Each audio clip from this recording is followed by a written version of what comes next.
Dolphins are on a bye, but will face the Rams November 1st, and it's time to see what the number 5 overall pick can do. He did get in the game last week, of course, but for more, let's bring in Adam Schefter. And Adam, what are you hearing about why the Dolphins made this move now?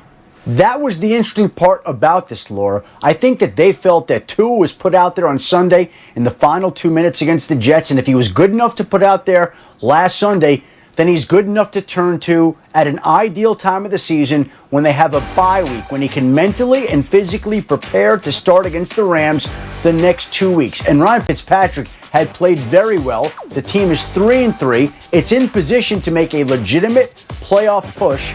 But look, they knew the future was going to be Tua. It's just that all of us thought it would be a little bit down the line. But they've had the fortune of watching Tua in practice on a week-to-week basis. When they drafted him, there was a plan in place, an idea that they wanted to rest him as long as they could. But we are approaching the year anniversary of what could have been a career-ending injury. And they really like what they see. They are comfortable with him playing. And they feel like if they're comfortable with him being out there, there's no better time than to turn to him at the bye week when he's got 2 weeks to prepare for a home game against the Rams. Yeah, Shefty, Tua's first start will come, to your point, 351 days after his injury against Mississippi State. He'll also be the first left-handed quarterback to start an NFL game since Kellen Moore in 2016. Shefty with us all show long. And guys, with Tua being named the starter, it looks like the Fitzmagic era in Miami has come to an end, but it's not due to his performance on the field this season. In fact, Fitzpatrick ranks in the top 10 in completion percentage, total QBR, and touchdowns this season. His QBR the highest by a Dolphins quarterback through 6 games since the metric was first tracked in 2006. So, Marcus, you just saw the numbers. Fitzpatrick's been playing real well. You like this decision? I love it. Listen, I was surprised when I first heard it. I'm sure like everybody else, but I'm excited. Laura, you know I wanted to see Tua the first week of the season when it started, and obviously we had 2020 happened and no offseason and all of those things. But I think this was the Dolphins' plan to get him in at this point, at this juncture, no matter how it was going. Now, 3-3, if they 6-0, obviously you don't make that decision. But when we look at everything that's transpiring in the league, Justin Herbert playing for the Chargers, you see Joe Burrow having the success that he's having in Cincinnati, even though they aren't winning a lot of games. It's Tua time in Miami. Everybody should be excited, but I'm going to let Dan and Mina tell y'all why y'all shouldn't be. I'm somewhere in the middle, Marcus. We'll see where Dan falls, but okay. I'm torn, okay? Because on one hand, I like the fact that the Dolphins have a plan and they're sticking to it. So often with rookie quarterbacks, we see teams who are reactionary. They wait for the starter to struggle, or they're playing an easy opponent and they throw him in. Clearly, this was premeditated for a while, and I love that, right? The Dolphins decided, sure, we could go 8-8, maybe 9-7, lose our first game in the playoffs, but let's focus on developing our young quarterback. On the other hand, here comes the negative part. That is a real bad offensive line. I mean, they are 30th in our pass block win rate metric, which measures how often guards hold their blocks for 2.5 seconds. And I am a little bit nervous about sending him out against Aaron Donald. That's like sending him to the Wolves if the Wolf could deadlift 500 pounds and beat a double team. Like, it's going to make me nervous. I'd feel a lot better against a weaker defensive line. I'm just hoping that he survives this match. Yeah, I mean, I'm completely agree with you that I hate this decision. You just didn't want to say that. This is why I hate it. You mentioned the offensive line, right? The offensive line statistically is not great. But then everyone's going to go, well, they're not giving up a ton of sacks. Folks, they're not giving up a ton of sacks because Ryan Fitzpatrick has played for 1,000 years. And he's getting the ball out third fastest in the NFL at the quarterback spot. He's getting the ball at about 2.3, 2.4 seconds. So he is understanding what the weakness of the football team is and going, okay, the number one thing for me to do is get the ball out of my hands. There's nothing that anyone can tell me that the Dolphins learned about Tua's ability to get the ball out of his hands fast enough in an NFL game by watching practice. You know who else balls in practice? Every backup quarterback. Every backup quarterback balls out in practice. And I understand that there's a plan. Like, I can appreciate the plan, but one, it was the wrong plan if the plan was to play him in the middle of October. And two, sometimes plans change. And the success of this team And the fact that Fitzy's playing well should change those plans. And my last piece would be this. Tua's a lefty, right? The backside protectors for Tua as a left-handed quarterback are rookie and rookie. Solomon Kinley and Robert Hunt are both rookies. This is not the time, Miami, to make this choice. Marcus, I'm wondering what you think about not only what Dan just said, but from the locker room perspective, if you're on this team, what do you feel about Tua being named the starter, especially with as well as Fitzpatrick's played? The same damn way I feel right now, sitting on NFL Live studio show, talking about how excited I am to see him play. Listen, Fitzpatrick knew this was coming down. This is not nothing new to anybody in that locker room, unless Flores is doing a horrible job at keeping his team abreast at the decisions that are being made. But I'm sure he's not. He's been stellar up until this point. Look, when I said they were trying to lose last year, Flores said, no, we're not. We're trying to win games. I can see all of the negatives that Dan, and understand them, and it's logical to think that way. But I guess I would just be a glass half full type of guy on this situation and making sure that I give more validity to the Miami Dolphins coaching staff and what they're seeing and what they think they can get to based on putting Tua Tagovailoa in the game. I don't care about all of that Dan is talking about. I'm excited to see the lefty play. He's been tremendous in his career. On with Tua. Let's go. Go, Dan. You may not care about it, but it's not even a year since the injury. And I don't want you to answer this question, but I'm going to ask it and answer it for you. If I sat here and said, when we watched Tua play for the past 2 years in college, and we watched him get hurt, and we said, why did he get hurt? Marcus, what did you say? You said he got hurt because he held on to the football. He had to learn to throw the football away. That is going to be an issue with a bad offensive line. He hasn't learned that in the NFL yet, and it's unfair to throw him on the field. That's a case closed. This is a poor decision. Let me just say, in all the times that I talked to Tua, especially after the most recent hip injury, he said he knew he was going to have to throw the ball away, and that's something that they really emphasize with him. I get it. It's practice. We'll have to see if he can do it in the game. Hey, Mina mentioned it. Tua's first starts is going to come against the Cowboys, and it's because I think they'll feature Zeke Elliott tonight. Zeke fumbles the football. First time's lost 2 fumbles in a game. This is absolute tragedy. Cut it off. Cut it off. Just turn it off. Oh, Marcus. It was so hard. It wasn't pretty on Monday Night Football. The Cowboys at home against the Cardinals. Marcus had to put his shades on, right? Couldn't watch anymore. Laura, it was a tragedy last night, and I'm not letting y'all see my eyes when I talk about this. So anytime the Cowboys come up today on TV, I told America this morning, I'm putting shades on. Yeah, you need them. What was the thing that bothered you most about the Cowboys' loss, Swagoo? It was just the offensive line, Laura. Listen, this is something you can't overcome. And obviously, Zeke turning the football over. But when you look at how ravaged they've been up front, without their starting quarterback, when Dak was hiding a lot of deficiencies already, Zach Martin goes down. The talent is not there up front for the Cowboys to get anything done. What about you, Dan? Hey, Elliot, 2 years ago, you held out with your contract. And you held out because you said that you were worth more money. And a year when your team needs you to be at your absolute best, all you've done is hurt the Cowboys. I could appreciate your apology, but you're the only person I'm watching on that team to see how you respond. Third quarter. The Cowboys are losing 28-3, and what does Mike McCarthy do? Attempts the 58-yard field goal. I mean, it's hard to pick one thing to be most upset about. We'll get into it at the end of the show, but I cannot believe this. What were you thinking? Okay, I'm so mad about it. More on the Cowboys coming. As you can see, we're fired up. But to the other Monday night game, the Chiefs and the Bills on a rainy night. Patrick Mahomes getting ready for it. First quarter, the Chiefs down 3-0, and Mahomes hands it off to Clyde Edwards-Helaire. Huge gain there for 31 yards. And this hole created by that O-line Hey, Cowboys, this is what a good O-line looks like. Oops, there it is. Clyde Edwards-Helaire getting it done. Oh, my goodness. 4 plays later, the Chiefs are now in the red zone, and Mahomes finding one of his favorite targets, Travis Kelce. They go up by 7-3 there. Let's get to the second quarter because they were not done with this rushing attack. The story of the entire game for Kansas City, and Mahomes even said that this game reminded him of some of his games at Texas Tech where the linebackers would just say, we're going to be so far back, we're going to make you run. Then in the third quarter, Andy Reid's hot. That means his mask is fogging up again, but that's okay because they're going to still get it. Darrell Williams takes the handoff, takes it in for a touchdown. The Chiefs running wild. Kansas City finishing with 245 rushing yards.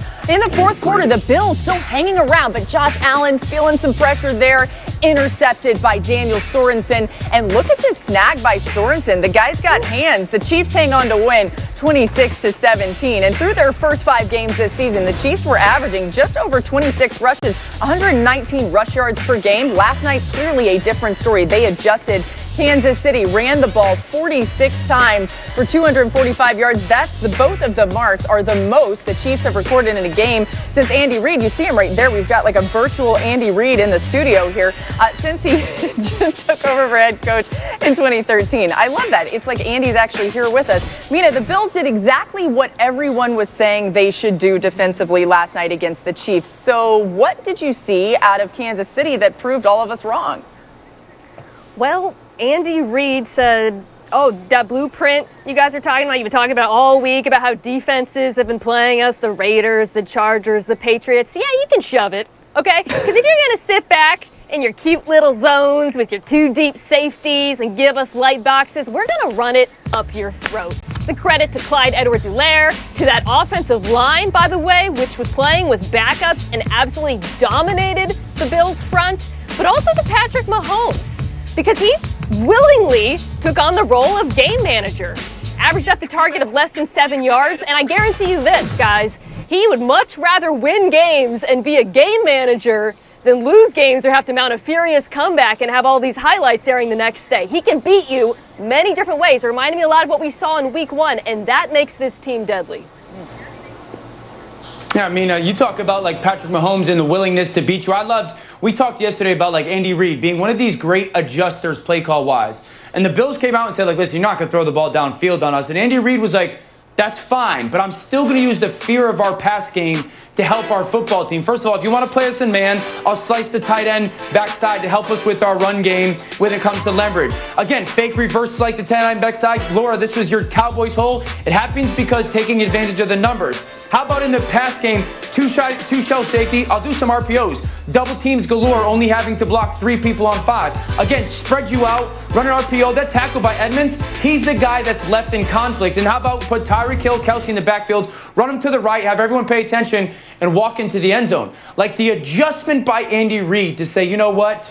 We're still going to play the style of football we want. It's just going to look a little different. I watched the tape again. They saw 2 high safeties, 36 snap, meaning 2 safeties back 36 times. In those 36 times, they ran the ball 17 times for 150 yards. That's 9 yards a carry. Great discipline by Andy Reid. Marcus, the Bills, though, only gave up 26 points. So what did go wrong on their end? Yeah, look, the premium in the NFL is you want to give up 17 points or less, or at least that's when I was playing the league. Possibly changed up until this point with the way offenses are dynamic. But the bottom line is this, Els. When we saw them lose to the Raiders were more explosive than the Chiefs offensively. And that's how you got to beat them.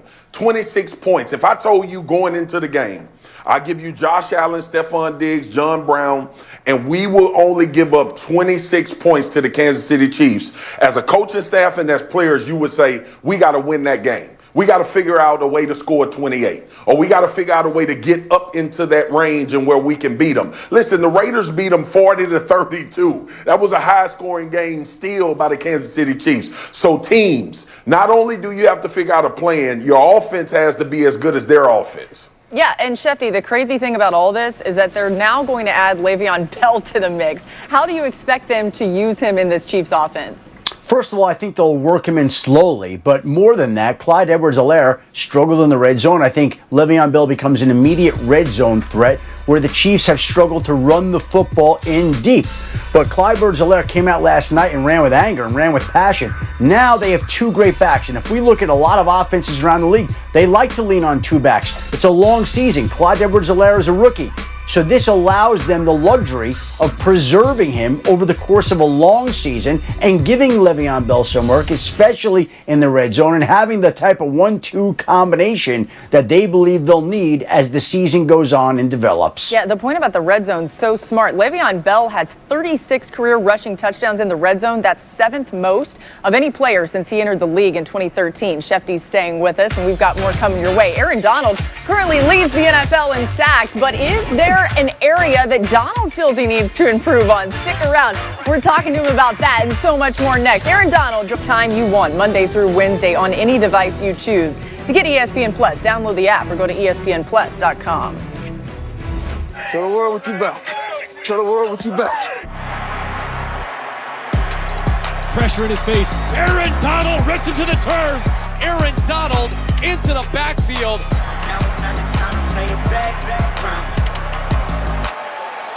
He stepped up to me, so I took him down. Note to self. If you gotta block somebody, block number 99. Aaron Donald just completed his 100th career regular season game this past weekend, and all he's done since entering the league in 2014 is record 79 and a half sacks. That's tied for the most of any player over that span. And this season, Donald leads the league with 7.5 sacks, despite being double-teamed on 70% of his pass rushes. The last time Donald led the league in sacks, he won Defensive Player of the Year. He's already just one of 8 players who could win the award twice, including J.J. Watt and Lawrence Taylor. If he keeps playing at this level, it's going to be scary. Aaron Donald joining us now on behalf of Dr. Teal's Epsom salt baths. And you just heard your name, Aaron, in the conversation with J.J. Watt and Lawrence Taylor, some of the best to ever do it. What does it mean to you to be in the conversation with those guys and performing at such a high level still in the prime of your career? Well, anytime you talked about with great football players like that, you're gonna be excited. You put the body of work in to have success, to be mentioned with greats. So it's just a blessing to be where I'm at this far. But definitely a lot of room for improvement. So. First of all, I realize expensive drapery when I see it, so I expect nothing less from you, brother. Here's my question, AD. Do you realize what you're doing out there on the field, man? Because being in the league for so long, I've been around great players. I played with DeMarcus Ware, who sometimes made plays, and we was like, dude, what you doing? And he didn't even realize what was happening. Do you understand what you're doing on the field right now? Or for you, it's just head down, grind all week, and let Sunday take care of itself? I'm just out there playing ball. Honestly, it's just, you go out there, you find ways to trying to be productive. You try and find ways to, affect the play to make a game-changing play to help your team to win. So I'm just out there working, man, just trying to, continue to play at a high level to win games. The ultimate goal is to win. The ultimate goal for everybody is to be a world champion. So, the higher I play, the better opportunity we got to win. So. I realize that you are saying all the right things, and I get that, but you just said before that you have some things you still want to improve on, and I've watched you play, and it looks like you're just tossing people away like it's no big deal. It's so easy for you. What do you need to improve on? What needs to get better? It's a lot of things. I don't want to sit here and be right with y'all guys and tell you guys my weaknesses, but there's a lot of things that I needed to clean up, that I need to do better. That come with me, watching during the offseason, studying myself, talking with my D-line coach, Coach Henney, and him, telling things that he feel like I need to work on. So as long as I continue to do that, continue to not allow myself to be satisfied, not allow myself to be comfortable, there's always going to be room for improvement. So. Football question, AD. When you facing double team 70% of the snaps that you're playing, how is that communication with your guys, Michael Brockers, understanding that group and that D-line is a tight-knit group, but you also have to play for each other in a sense. What's that communication like with you guys and them knowing you're going to be facing these double teams? Well, we tell them every single week, if they want to slide the protection to me and trying to find ways to slow me down, I just give them more opportunities to defeat their one-on-ones. They knew what they needed. They know what they need to do. They need to continue to, find ways that affect the quarterback, get in the quarterback's face, and affect the play any way they can. And from there, I'll give them guys freedom, and I'll play off them guys if it comes down to them guys sliding the protection every single time. So it's just trying to, we got to play off each other. If they double me, I give them opportunities to win they one-on-ones, and if they winning them, they're gonna slide the protection away from me, and then I get the one-on-ones as well. So they go hand in hand. Yeah, we're just trying to keep you humble and hungry here on NFL Live, so you may not realize this, but you're going to face the Bears and Nick Foles on Monday Night Football. You've never sacked him, and you've played him 3 times.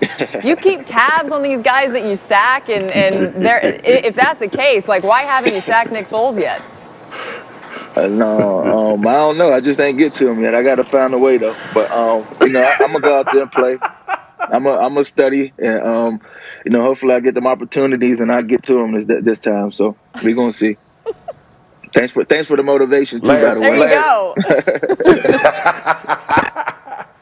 Last question, big homie. What's the missing ingredient for where you guys are trying to go? You made it to the promised land, didn't quite get the job done before. What you think that ingredient that y'all missing that's gonna get you back to that point?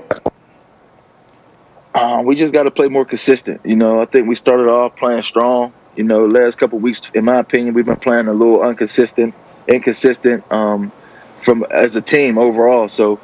We just got to play ball the way we know how to play ball at a high level. And as long as we do that, man, we can definitely get to where we need to be. We got the talent, we got the players, we got the coaches. We just got to continue to put it together and go out there and perform. Aaron, you've only missed 2 games in your entire career. How do you help your body recover to be able to do that? That's doing a lot of, massages, chiropractor, and Dr. Tills. It's something that I truly live by. Pretty much every single day I'm soaking in a bath for 15, 20 minutes with Dr. Tills, and, definitely take the aches and pains away. The soreness, it helped me recover a lot faster. So, you talk about something that you live by, and something that you use consistently to help yourself to be able to perform at a high level on Sundays, and Dr. Tills is definitely that thing for me. Yeah, Marcus Spears definitely going to be soaking in a bath later on tonight.